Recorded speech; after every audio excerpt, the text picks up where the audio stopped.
कि जो लोग मंदिर में बैठकर आज ये आस लगाए बैठे हैं कि शायद मंदिर ही उनकी नैया पार लगा देगा, ऐसा होने वाला नहीं है। आपको, मुझे तो कई बार लोग ये भी कहते हैं कि भाई तू मंदिर में नहीं आता, तेरा बेड़ा गर्क हो जाएगा, तू नरक में चला जाएगा, तेरा कल्याण हो ही नहीं सकता। तेरी आने वाली पुश्तें भी, मैं पूछता हूँ उनको कई बार कि भाई मुझे, जब मैं अपने आप को देखता हूँ और आप लोगों को देखता हूँ, तो आप लोगों से तो मैं अच्छा हूँ, फाइनेंशियली भी, देखने में भी ढील डॉल का अच्छा हूँ, फाइनेंशियली भी अच्छा हूँ, एजुकेटेड भी अच्छा हूँ, तो कौन सा मेरा बेड़ा गर्क होने वाला है भाई, जिसका आप ड्रामा मुझे देते रहते हो।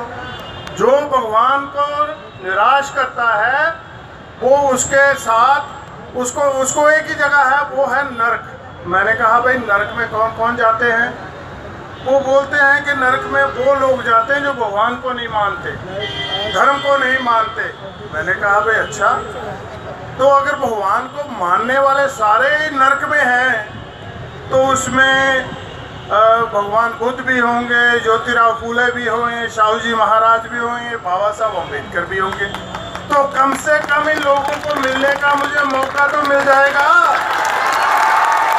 और इन लोगों का धन्यवाद करने का मौका तो मिल जाएगा कि क्या ऐसा भारत छोड़ा मेरे लिए जहां कभी मैं पशुओं से भी बुरी दुर्दशा में था, तन पे कभी कपड़ा नहीं था, पेट भर के खाना खाने को नहीं था, कोई अच्छा घर नहीं था, ऐसा सारा कुछ मेरे लिए छोड़ गए।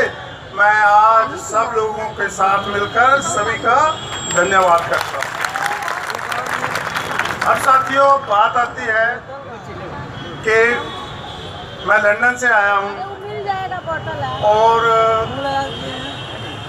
आपका जो विषय है आज का कि रन फॉर अम्बेडकर, मैं तो पिछले 40 साल से बाबा साहब अम्बेडकर के ऋण के नीचे इतना दबा हुआ हूँ कि तब से रन करते जा रहा हूँ। ये बात और है कि मेरी रन पैदल नहीं है, क्योंकि मैं जहाँ हूँ वहाँ से अमेरिका जाने के लिए भी एरोप्लेन लेना पड़ता है, कनाडा जाने के लिए भी एरोप्लेन लेना, और भारत आने के लिए भी एरोप्लेन पर। तो मेरी रन जो है सारी की सारी वो एरोप्लेनों से है, और उसका खर्चा बाबा साहब अम्बेडकर ने मुझे इतना काबिल किया कि मैं उसका खर्चा उठाया। साथियों, मैं एक चीज़ और महसूस करता हूँ कि बाबा साहब अम्बेडकर की इतनी बड़ी कुर्बानी के बाद और इतने संविधान में हमें अधिकार देने के बावजूद भी आज हम जहां जिस स्थिति में खड़े हैं, यहां तक कैसे पहुंच गए, ये एक बड़ा चिंतन करने का विषय है। आज देश बहुत सी नाजुक स्थिति में है, सिचुएशन बड़ी है। एक तरफ वो 15% हमारे पास हावी हो रहे हैं, दूसरी तरफ हम 85% उनके तलवे चाट रहे हैं। एक एक सीट के लिए कैसे कटोरा लेकर मेरे लोग भिखारियों की तरह घूम रहे हैं। ये सब स्थिति आज हमारे सामने है, लेकिन इस स्थिति में हम पहुंचे क्या, आज इस पे जरा चिंतन करें। मैं बहुत सोच के कि क्या इसके बारे में कहा जाए, तो मुझे ये महसूस हुआ कि बाबा साहब अम्बेडकर ने जो लड़ाई लड़ी वो अकेले ही लड़ी, उसके साथ हमारा समाज जुड़ा हुआ नहीं था। इसलिए सारे के सारे अधिकार हमारे घर रंग लिफाफे की तरह आ गए। हमने कोई उसकी कीमत नहीं चुकाई, हमने उसकी कोई कीमत अदा नहीं की। कोई बाबा साहब को मेमोरेंडम मेरी माँ ने नहीं भेजा, कम से कम मेरे माँ बाप ने बाबा साहब को कोई आग्रह नहीं किया कि हे बाबा साहब अम्बेडकर, तू इतना बड़ा पढ़ा लिखा, जिसको आज दुनिया सिंबल ऑफ नॉलेज कहती है और जिसको आज अमेरिका का president Suraj of the world कहता है, उसको आज उसके सारा कुछ करने के बाद आज हमारी ये स्थिति जो है उसका सबसे बड़ा कारण जो मैं समझता हूँ कि जिन लोगों के लिए बाबा साहब ने अपने बच्चे, अपना जीवन सारा कुछ कुर्बान कर दिया, उन्हीं उसकी कुर्बानी की हमने कदर नहीं करी।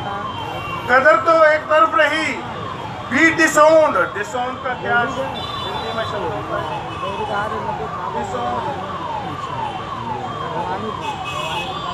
कि हमने बाबा साहब के होने की बजाय हमने तरह तरह के दूसरे लोगों का होना स्वीकार कर लिया। मैं किसी के खिलाफ नहीं बोलता, लेकिन मैं हर एक को यही याद दिलाता हूँ कि जो आज दूसरे अपनी अपनी जाति के अहंकार के ऊपर जाति ठोक कर कहते हैं मैं चमार हूँ, मैं कुम्हार हूँ, मैं नाई हूँ, मोची हूँ, धोबी हूँ, वाल्मीकि हूँ, उनको ये कहने का हक भी अगर किसी ने दिया तो वो भी बाबा साहब अम्बेडकर ने दिया। इसलिए उनकी भी जिम्मेदारी बनती है। ये लड़ाई सिर्फ बुद्ध मुसाफिर जी की नहीं है, नीलम जी की नहीं है, जो मंच पर जो लोग बैठे इनकी नहीं है, आप जो लोग जहाँ इकट्ठे हुए इनकी नहीं, मेरी नहीं है। ये लड़ाई सारे समाज की है। सारे समाज ने बाबा साहब अम्बेडकर के दिए हुए अधिकारों का फायदा लिया। सारे समाज ने बाबा साहब अम्बेडकर के दिए हुए संविधान की वजह से अपने आप को आज तक सेफ, ये जो कपड़े मैंने पहन रखे हैं, ये जो आज के बीच में आप आजकल खड़ा हूँ और देखता हूँ ये सारे लोग सजे सजाए हैं, इनके लिए अगर कोई जिम्मेदार है तो बाबा साहब अम्बेडकर है।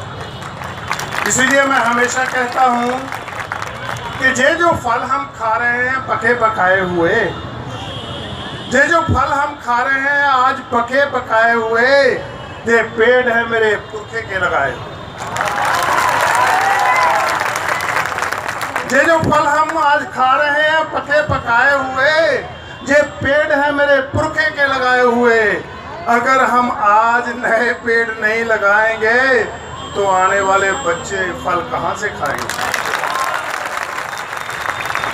यही फल लगाने के लिए, यही पेड़ पौधे लगाने के लिए, पेड़ पौधों से मेरा मतलब सिर्फ वही पेड़ पौधे नहीं जो फूल देते हैं, विचारों से भी, वो भी एक पेड़ है। आपके अगर दिमाग के अंदर विचारों का पेड़ लग जाए तो मैं समझता हूँ वो पेड़, आप सोचते होंगे कि भाई मैं बाबा साहब क्यों करता हूँ? इसलिए कि मैं, बाबा साहब ने मुझे कोई मंत्र तो दिया नहीं कि जाकर बोलना फुल जा सिम सिम, वो क्या कहते हैं, फुल जा सिम सिम और तेरा घर, तेरा परिवार, सारा कुछ अमीर हो जाएगा, बहुत बड़ा हो जाएगा। ऐसा कोई मंत्र तो दिया नहीं। और ना ही बाबा साहब ने मुझे कोई हीरे जवाहर दिए कि ये ले जा, इनके बलबूते पे जो कुछ भी तेरा जीवन में चाहेगा खरीद लेना। तो फिर क्या दिया बाबा साहब ने? बाबा साहब अम्बेडकर ने मुझे एक ही चीज़ दी, वो है विचार, वो है विचारधारा। उस विचारधारा पे चल के आज मैं उस भंगी कॉलोनी से उठ के आज दुनिया के लंदन में सबसे बढ़िया मकान में रहता हूँ। और जब भी बुलावा आता है, जहाँ से भी बुलावा आता है, मैं फिर कहता हूँ, मैंने पहले भी कहा है कि इतना दब गया हूँ तेरी मेहरबानियों के नीचे ऐ भीम, इतना दब गया हूँ तेरी मेहरबानियों के नीचे। जब भी बुलाया जाता हूँ, जहाँ भी बुलाया जाता हूँ, सर को झुका के आता हूँ। ये कर्ज है मेरे ऊपर बाबा साहब अम्बेडकर का। मैं आप लोगों पे कोई आसान करने के लिए नहीं आता। ये कर्ज है मेरे ऊपर बाबा साहब अम्बेडकर का। कर्ज तो सभी पे ही है, मेरे अकेले पे नहीं है। लेकिन मेरे जो NRIs बाहर बैठे हैं, उन्होंने सारा जो अपना फोकस है वो धर्म की लड़ाई पे फोकस कर रखा। आप तो वाराणसी में रहते हैं। वाराणसी में एक गुरु रविदास जी महाराज का एक मंदिर है और पिछले महीने वहाँ कम से कम 50,000 लोग इकट्ठे किए होंगे। कैसी धमाल मचाई होगी। और ये अधिकार भी बाबा साहब अम्बेडकर ने उनको लेके दिया। लेकिन मैं एक बात आपको याद दिलाना चाहता हूँ और उन्हें नारा इसको भी कहना चाहता हूँ कि जिस बाबा साहब अम्बेडकर की वजह से आपको रविदास जी मिले, कबीर जी मिले, संत तुकाराम जी मिले, अगर उस संविधान को आपने नहीं बचाया तो कल ऐसी धमाल पाने के का आप काबिल नहीं रहेंगे। इसलिए आपकी फोकस यहाँ के लोगों को भी और मेरे सारे एनआरआई लोगों की भी, अगर सारी की सारी फोकस हमें करनी है तो वो है संविधान। संविधान एक ऐसी किताब है जो सबसे पवित्र है। पवित्र क्यों है कि इसमें 85% लोगों को, जिनको सदियों से कोई अधिकार नहीं मिला था, उनके लिए सारे के सारे अधिकार शामिल हैं। और मैं तो ये कहना चाहूँगा कि आप 10 रविदास जी महाराज, 10 कबीर जी महाराज, आप 10 वाल्मीकि जी महाराज, ये जो पॉपुलर कास्ट हैं, अगर तुम इतने संत महंत पैदा कर लो तो भी संविधान को बचाने के लिए आपकी मेहनत चाहिए, आप लोगों की मेहनत चाहिए। जे संत महंत नहीं उसको बचाएंगे। संत महंत तो अधिकार में आपको डालते हैं, लूटते हैं। मैं आपको याद दिलाता हूँ कि जैसे ही बाबा साहब अम्बेडकर की सेंटेनरी हमने लंदन में मनाई और बाबा साहब अम्बेडकर का कद काठ इतना ऊंचा किया, तो भारत सरकार ने योजना बना के, मैं दावे के साथ कह रहा हूँ, योजना बना के हमारे अंदर डेरावाद, संतवाद, महंतवाद पैदा किया और उनको जही नहीं हमारे पीछे लंदन में भी भेजा कि जाओ, ये जो बाबा साहब अम्बेडकर के मिशन से जुड़कर एक नया बहुजन समाज बनाने की प्रतिक्रिया चल रही है, इसको रोको। तो वो सारे संत महंत वहाँ जाकर जितना नुकसान अम्बेडकर मूवमेंट का इंटरनेशनली इन साधुओं और संतों ने किया, उतना किसी ने नहीं। मैं उनको दोषी मानता हूँ, अपने समाज का भी, अपने आने वाली जनरेशन्स का भी, क्योंकि उन्होंने बहुत नुकसान हमारा किया। साथियों, मैं एक बात और आपको बताना चाहता हूँ कि जब लंदन में आप, हमारे लोग पता नहीं क्यों नहीं समझते, जो दुर्दशा आज जब मैं याद करता हूँ कि कितने कांड हैं जिनको याद कर हमें खड़े होकर लड़ना चाहिए, लेकिन हम लड़े नहीं। ऊना हुआ, सहारनपुर हुआ, भीमाकोरे गांव हुआ, अगर पुराने जाओ तो हरियाणा में 2 कांड बहुत मशहूर हुए। एक भरतपुर में जब सारे के सारे गांव को जला दिया था तो भी हमने कुछ भी नहीं किया। अरे इतना, वो पवित्र किताब जो 8 अगस्त पिछले साल दिल्ली में पार्लियामेंट स्ट्रीट के सामने जिसको जला दिया गया, तो हमने क्या कर लिया? कुछ नहीं किया। क्यों? कि हमारे अंदर लड़ने मरने की क्षमता है ही नहीं। जो कुछ बाबा साहब ने दिया था उसी के सहारे हम यहाँ तक पहुँच गए। अब मैं आपको ये चेतावनी देना चाहता हूँ कि अगर आज आपने अपनी इस पवित्र किताब को, जिसको हम संविधान कहते हैं, बचाने के लिए खड़े होकर, वैसे भी मरना ही है। मेरे भंगी भाइयों को तो मैं बहुत बार कहता हूँ कि तुम वो शिविर में डुबकियां लगा के भी मरते हो, अपने अधिकार के लिए खड़े होकर एक दिन लड़के मर जाओ। नहीं तो क्या खड़ा है आपके इस धरती पे आने से? अरे पशु भी बच्चे पैदा करते हैं, पशु भी पालते हैं अपने बच्चे, लेकिन इंसानों में और पशुओं में एक ही अंतर है कि इंसान अपने बच्चों को आपसे, अपने से बढ़िया वातावरण में छोड़ के जाता है, अपने आप से बढ़िया मकानों में, बढ़िया तालीम, बढ़िया से बढ़िया आगे बढ़ा के जाता है। और पशु, वो बच्चे वो भी पैदा करता है, उनका लालन पालन भी करता है, लेकिन पशु के पशु ही छोड़ के चला जाता है। लेकिन बाबा साहब अम्बेडकर ने देखो हमें क्या कुछ दिया। ये जो खिला हुआ चमन, ये जो इतनी बड़ी पब्लिक, मैं तो देख रहा हूँ, आपको शायद नीचे से नहीं देख रहे हैं, के जितने लोग पंडाल के अंदर हैं उससे ज़्यादा लोग बाहर खड़े हैं। कितना बड़ा कारवां है हमारा। जिस दिन हम ये फैसला कर लें कि 85% जैसे मानवर कांशीराम जी कहा करते थे कि जिसकी जितनी हिस्सेदारी उसकी उतनी जिसकी संख्या भारी उतनी उसकी हिस्सेदारी। तो अगर हम अपनी संख्या पे मान करते हैं और ये संख्या अगर एक बार हाथी को दिखा दें तो कितना अच्छा हो। ये हाथी थोड़ा रुका पहले तो ये सिर्फ लखनऊ तक जाना था तो चल जाता था, अब उसको दिल्ली ज़रा दूर लग रही है, इसलिए बहुत से ज़्यादा लोगों को मिलकर उसको पुश करना पड़ेगा, बहुत से ज़्यादा लोगों को उसको चारा देना पड़ेगा। और ये हाथी जो है ये घास वास नहीं खाता, ये बोटें खाता है, ये बोटें खाता है। आपकी बोट खाएगा और तगड़ा होकर सीधा ही दिल्ली जाएगा। तो आने वाली इलेक्शन में आप मेरी बात को मानेंगे। मैं तो वोट डाल नहीं सकता, मेरी वोट तो है नहीं, लेकिन आपके पास तो है। और आप जो लोग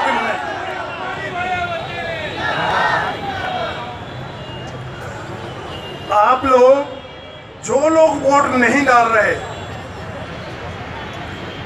उनको भी इसका बेनिफिट जो होगा, इसका जो लाभ होगा हमें वो समझाएं। अगर वो अपने लिए वोट नहीं डालना चाहते, अगर वो अपने लिए राजसत्ता अपने लिए पैदा नहीं करनी चाहते, तो कम से कम अपने आने वाले बच्चों के लिए तो एक संविधान जिंदा रखें, जो वोट का अधिकार जिंदा रखें। जो वोट का अधिकार जिंदा है तो जान लीजिए मोदी जी गंगा के किनारे आपके लोगों के पाँव छूता है, धोता है, ड्रामा करता है। इसलिए कि आपके पास एक वोट है, उसको वो वोट लूटना है, लेकिन हमें वो वोट बचाना है। तो फैसला आप लोगों को करना है कि आपको पैर धोने से ही खुश हो जाना है, जहाँ हाथी को वोट देकर दिल्ली बचाना है। आप बचाएंगे, मेरी बात मानेंगे। मैं आपके बीच में फिर भी आता रहूं, मैं ज़्यादा लंबा नहीं खींचना चाहता। क्यों कि लोग, मेरी जो लड़ाई है वो कोई एक MLA, MC, MP या एक चीफ मिनिस्टर, ये लड़ाई नहीं है।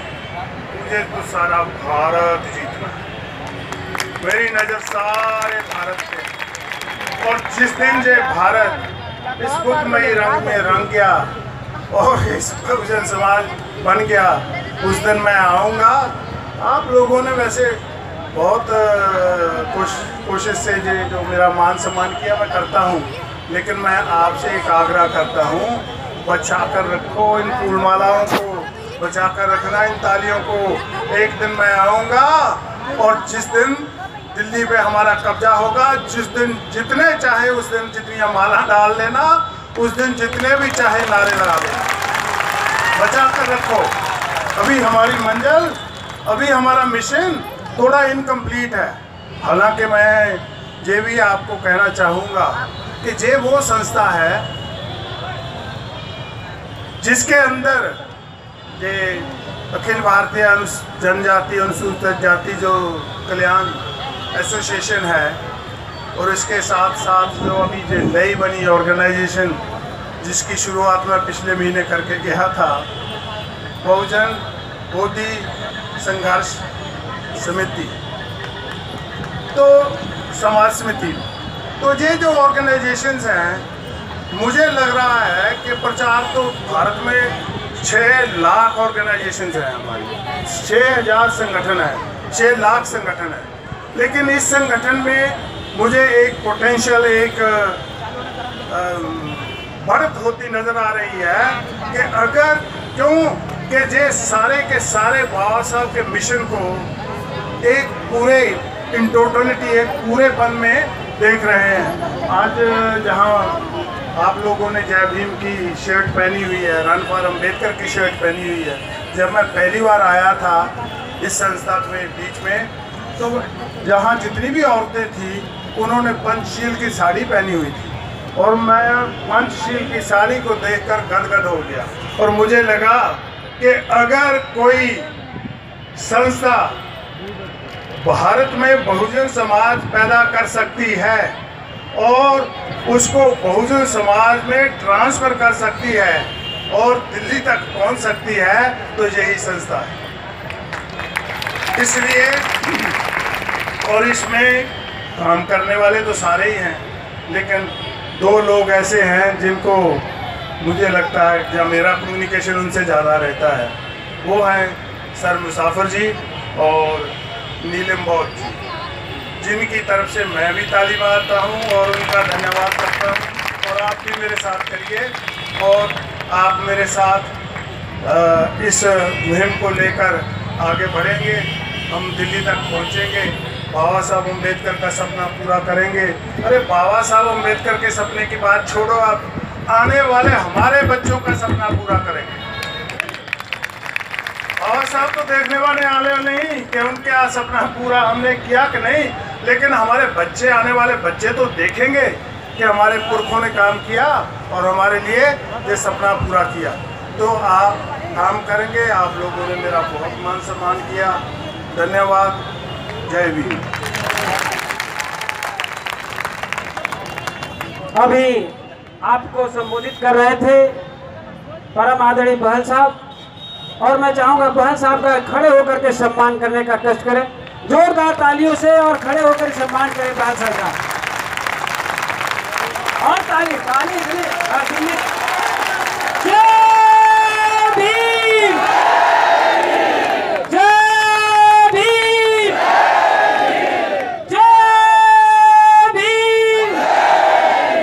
जय भीम, जय जय जय जय जय भीम, जय जय जय जय जय भीम। मेरे साथियों, ये जो अभी बहुजन बोधि समाज संघर्ष समिति के सारे आप लोग करता धरता हैं, और भविष्य में माननीय बहल साहब भी इससे बड़ी उम्मीदें इनको है। इस अवसर पर आज बाबा साहब अम्बेडकर जयंती के प्रथम दिन 1 अप्रैल को इस बहुजन बोधि समाज संघर्ष समिति का अंतर्राष्ट्रीय संरक्षक आप सबके तरफ से नामित किया जाता है। आप सबको मंजूर है? तो मैं चाहूंगा बहल साहब खड़े हो जाएं, जोरदार तालियों से बहल साहब का स्वागत करिए माला अर्पण करने का। अंतर्राष्ट्रीय संरक्षक माला पहनाइए, जोरदार तालियों से स्वागत करिए। जय जय जय जय जय भीम, जय जय जय जय जय भीम, जय भीम, जय भीम, जय भीम, जय भीम। अब मैं आदरणीय नीलम बौद्ध को संचालन के लिए आमंत्रित करूंगा।